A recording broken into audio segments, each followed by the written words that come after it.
Thank you. Thank you for making some time to get together. I know it's getting kind of late there. So I'm coming at you. I'm at my house. I live in California, and like Coach Noah mentioned, I was a 2016 Olympian for triathlon. I finished 23rd in the race, and if you watch the race, the Olympic races this year, Team USA actually won silver medals in the mixed team relay, which is really cool. And that was the first year that the Olympics had that event. In 2016, when I was competing, our team was actually the gold medalist for the World Championships, but it wasn't yet an Olympic event.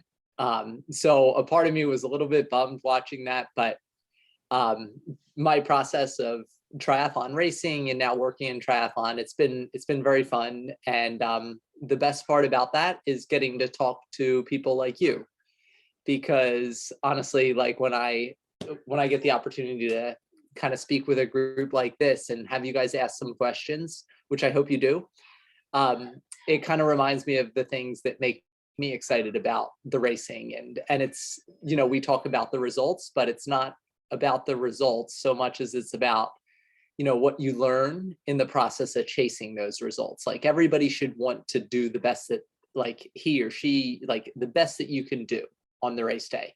And if that's winning, that's great. If it's just like getting yourself across the finish line, that's great too. As long as it's everything that you had to give. And that's kind of what I always liked about the sport. I always finished exhausted knowing that I just put it all out there, but also with something in the back of my mind that said, oh, you could have done that better, or maybe next time try it this way. So I think that's all the part of the process. Like there's no such thing as a perfect race.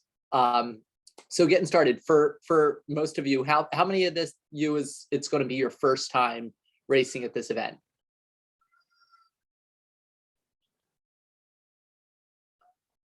Isabella, it'll be Isabella, Bart, Florian, and Mateo. Anthony was there last year as an age group. So are they. Cool. No, we were there last year. Okay. So for those of you who were there last year, can you tell me what it was like for you?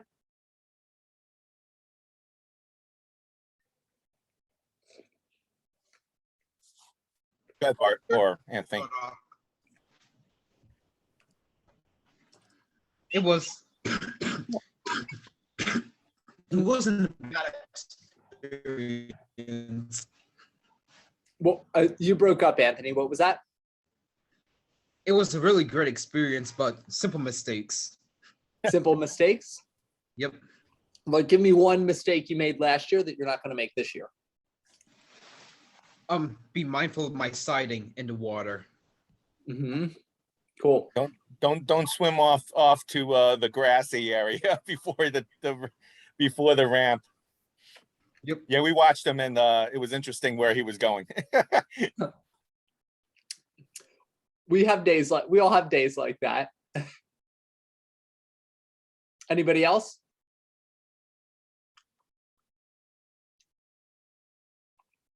Okay, by a show of hands, who's nervous? Nervous, good. Who's excited?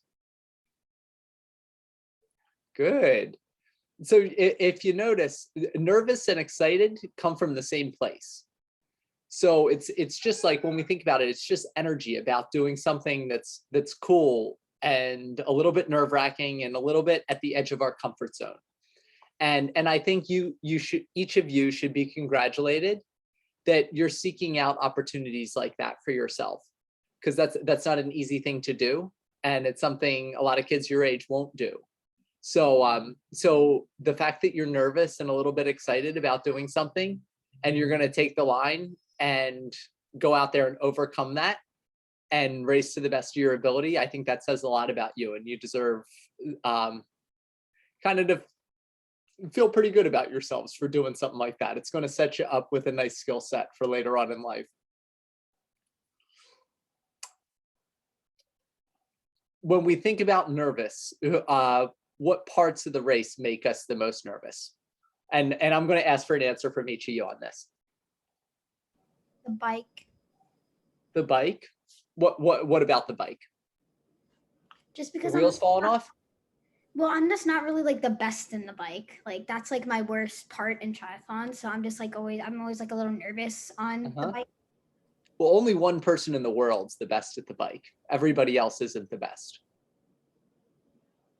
Right? So if you think about it that way, like when you say you're not the best, what makes you say you're not the best? Like I was just because like my like I don't know how to explain it. Uh-huh. Try it. Just because I'm like really new to the bike and like especially that I just got like bike shoes, so like I was like a little nervous when I was just starting. Yeah, that makes sense. So you know what I kind of found helped me with the bike sometimes? Does your bike have a name? Did you name it? No. You should give it a name.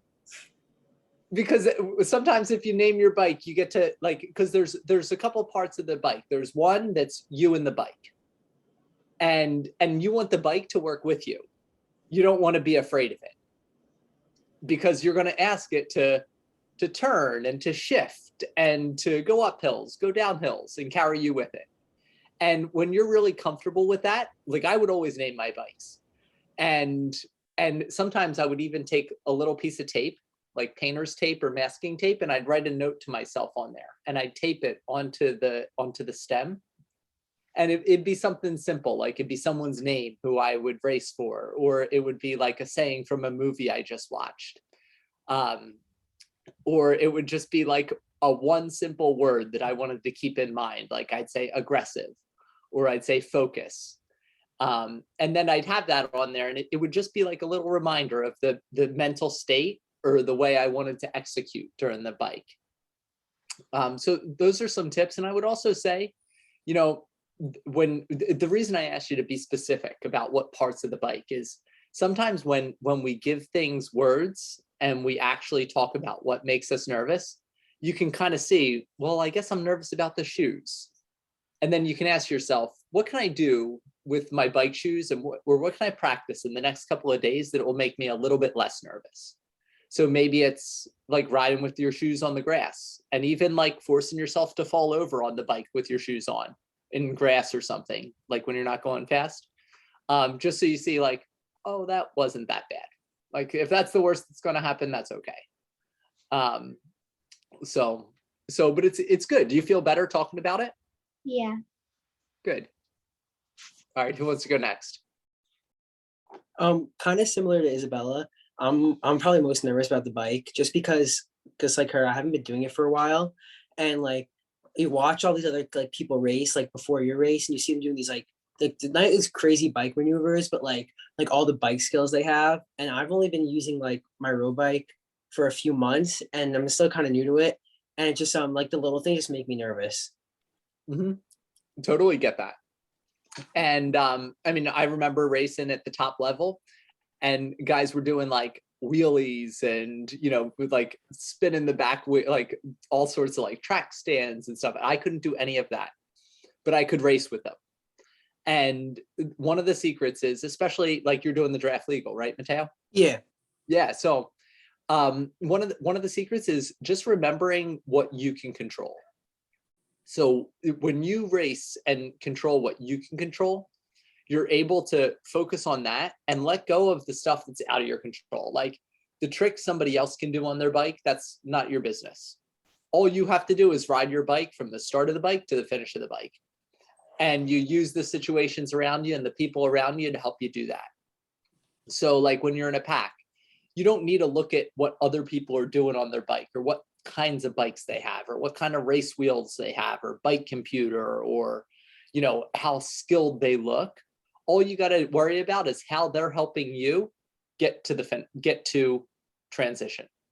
That's all you have to think about. And then you can relax knowing you can trust yourself, knowing, okay, I've practiced drafting on the bike. I know how to do that. I'm going to do that. I know where I should focus my eyes. And so if you're focusing your eyes on the road ahead and you're not staring, you're kind of just taking it all in. and you're kind of like listening for things, and you're communicating with the other people in the pack, like, hey, are you taking that, or am I going to take that wheel? Like, let's take short pulls, let's go, we got some ground to make up. You can say all that stuff because everybody you're around on the bike wants to get to the front of the race too. So, but they might not be saying it, and they might need somebody to help organize the group. So, so you can be confident in your voice and your skills, and know that you bring something that only you can bring. And just like every other athlete has like their own unique skill set. And I think each of you will race to your potential and your best if you're confident in what you bring to the table. Like, I see you guys, you're all from like New York area, right? Yeah, so you all should be vocal. You all should be telling people what to do in those bike packs. You should be like, let's go. Come on, like, let's work on this. And be confident and be assertive.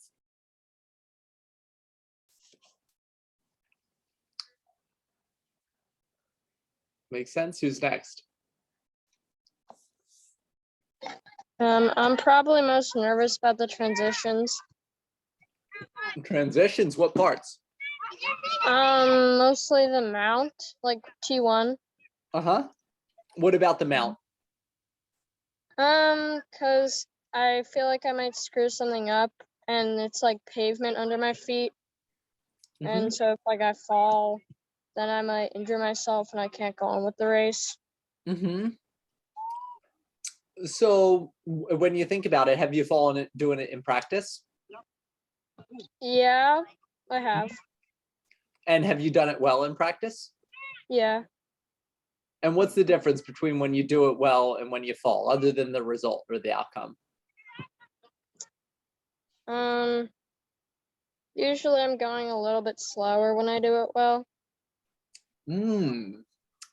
Okay. So that's a good point. So maybe if in a race you're thinking about going 100%, maybe in your transitions, as you're getting ready to mount the bike, you remind yourself, okay, Joe told me, Coach Noah told me that I do this best when I'm going at like 90% or 80%. So I'm going to take my time, I'm going to keep my composure, and I'm going to do it at a little bit of a slower speed or intensity, knowing that that's the way I do this best. That would be my recommendation there. Okay. Cool. And is your brother racing? Yeah. Nice. Tell me what you're thinking.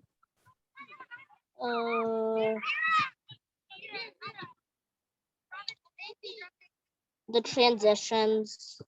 Yeah. What was that?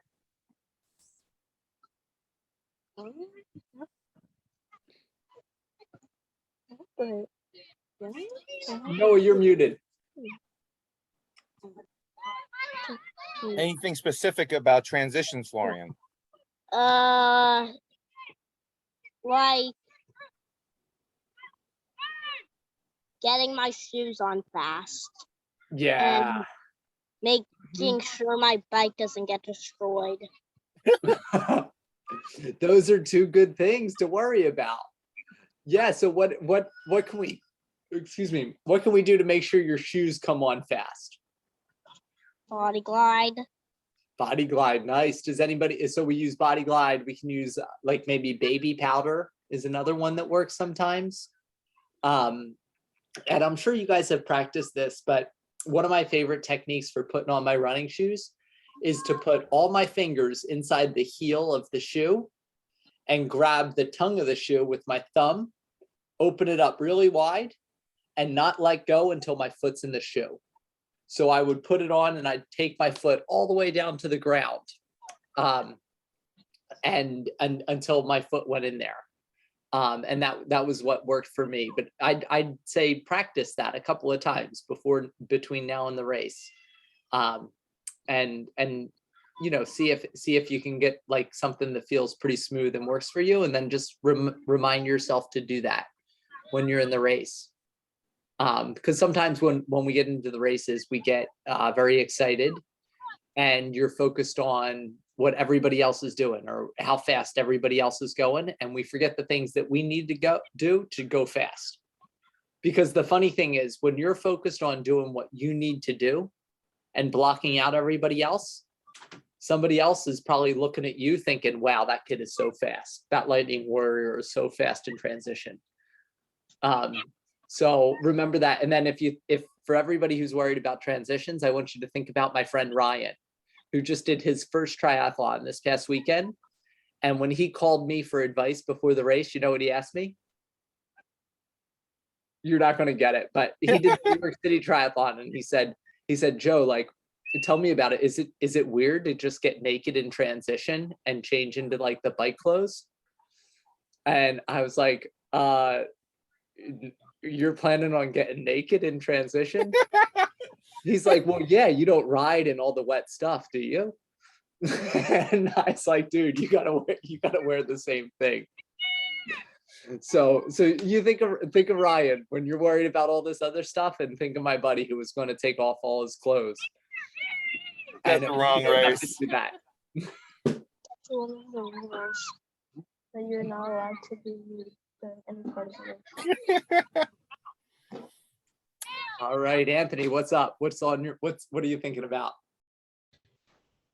I'm not thinking about nothing. I'm pretty confident in everything now. Ooh, I like that. I can respect that. So what are you excited about, or what are you most looking forward to on the race? I'm just looking forward to him doing better than last year. Good. What does better mean? Like swimming faster. Yeah, swimming in that straight line. Mm-hmm.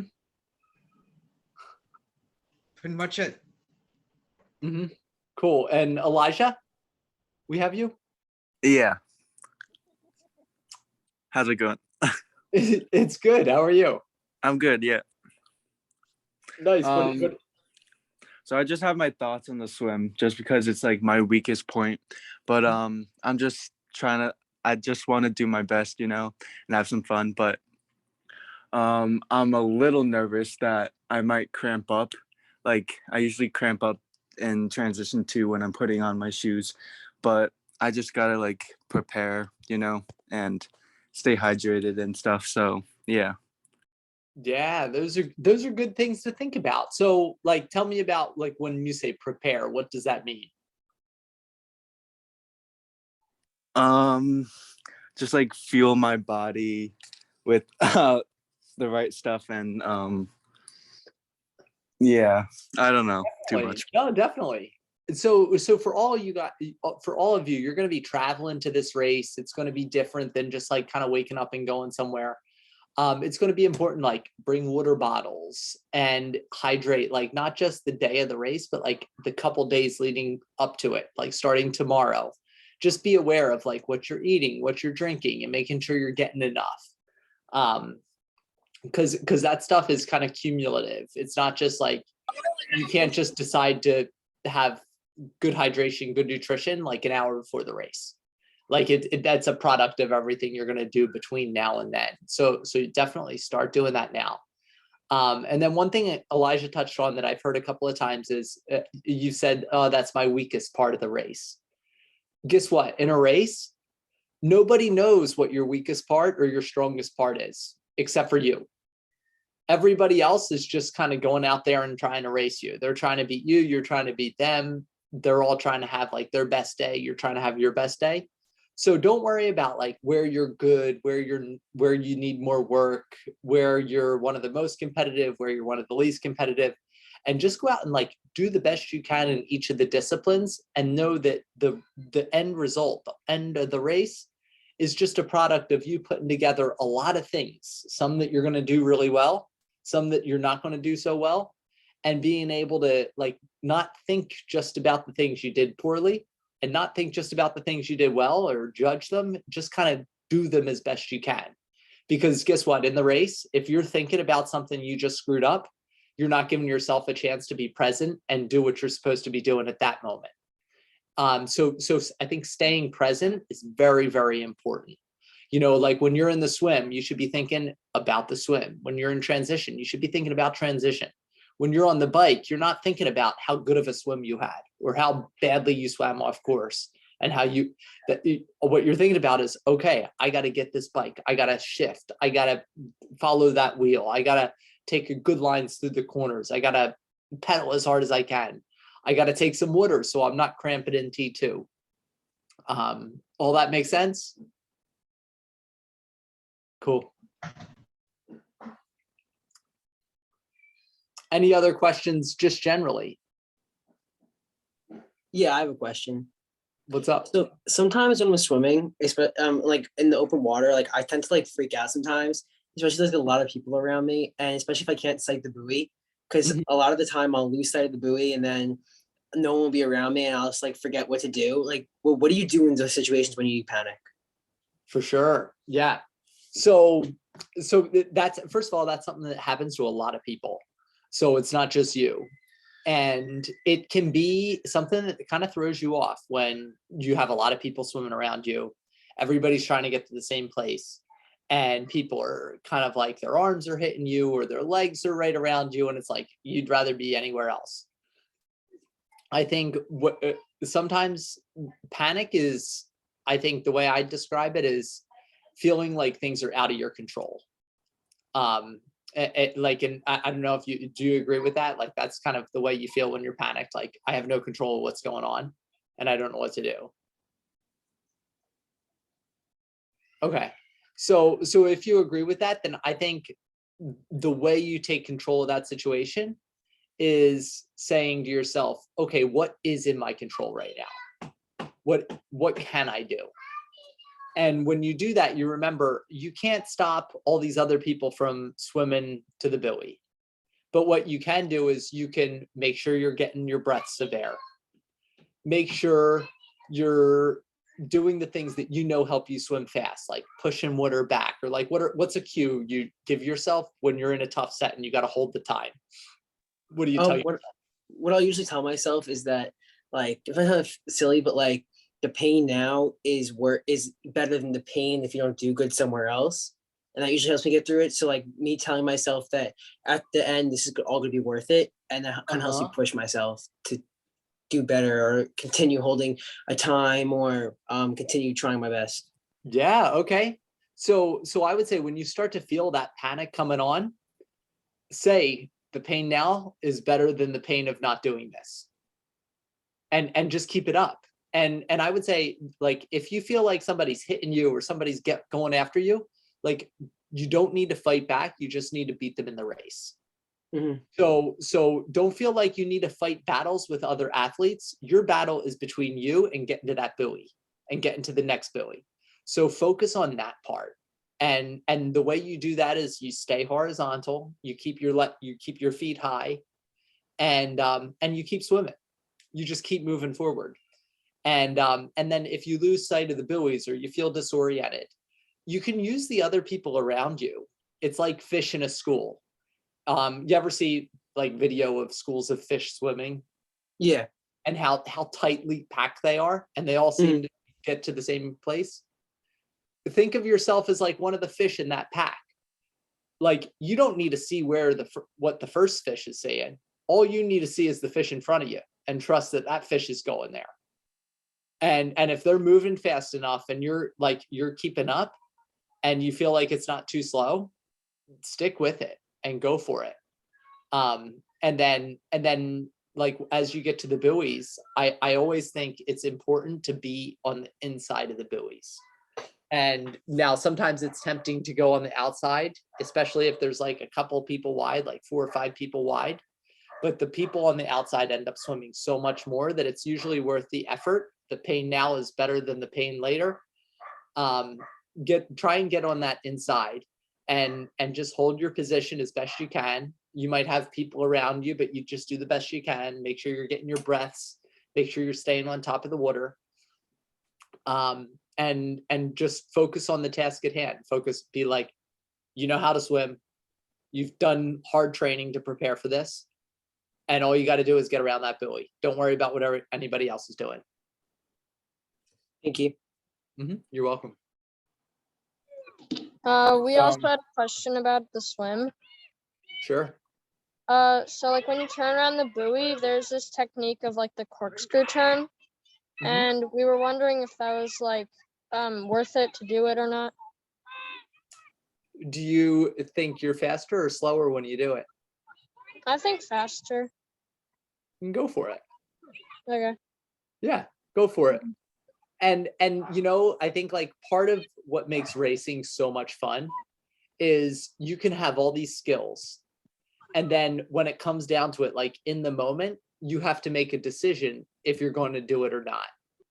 So, you know, if you're around a zillion other people and you feel like, oh, I just got to get around this buoy, I don't have enough room to corkscrew, and you make the decision not to do it, you just make that decision. That's okay.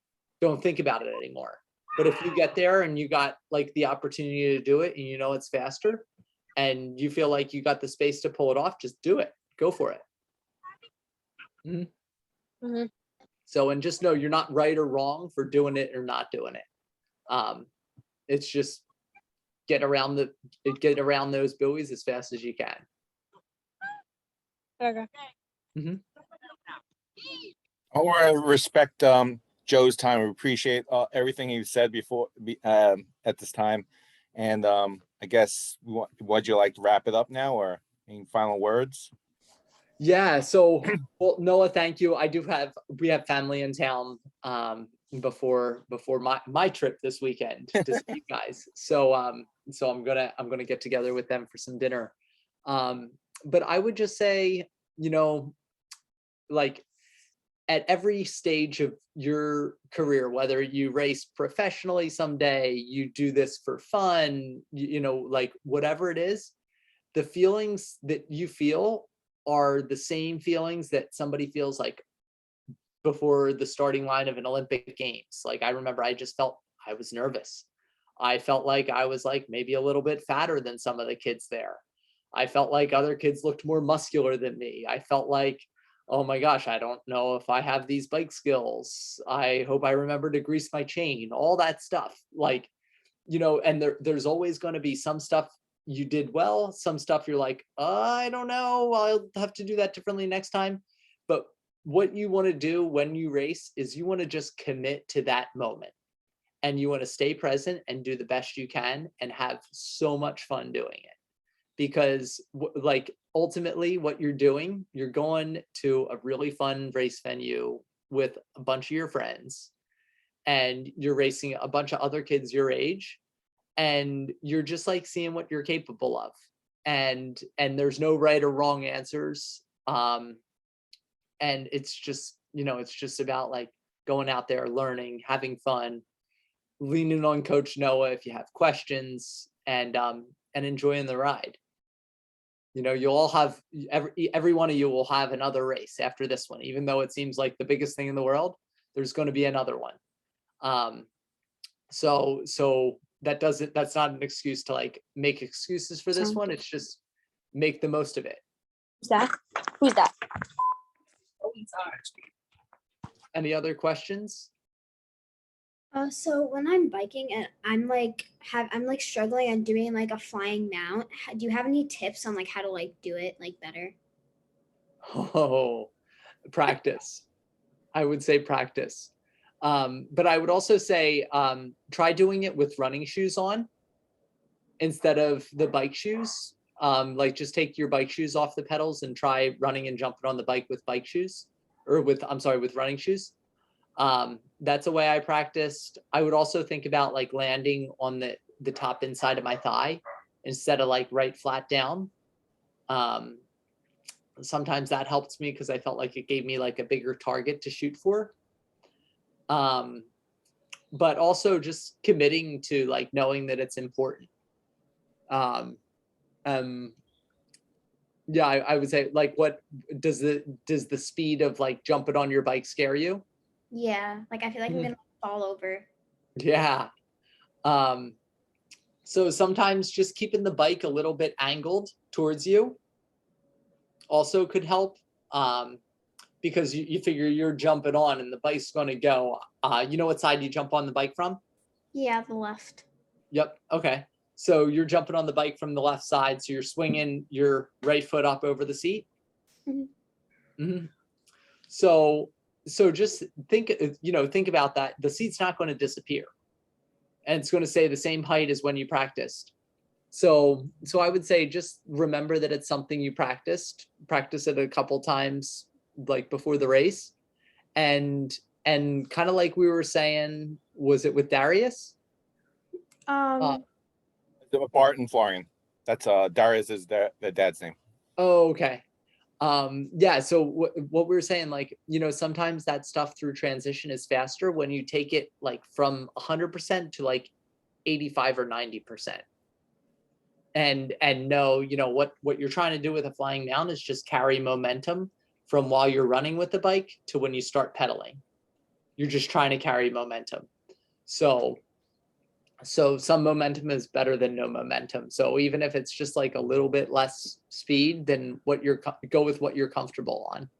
Okay. Yeah, wait, I know we tried practicing and just feel comfortable with what you're going to be doing. Just stick with it, so yeah, thank you, Joe. No problem. Thanks so Noah. much. And Looking forward to seeing you. yeah, look forward to seeing you and all of you guys out there. I hope you have a great time. If we don't connect in person, but if we do, I should be around. So come up, say hello, and yeah, would love the chance to meet you all in person. Thank you very much. And you too, Noah. I haven't met you. I'll see you soon. Thank you. you. Bye.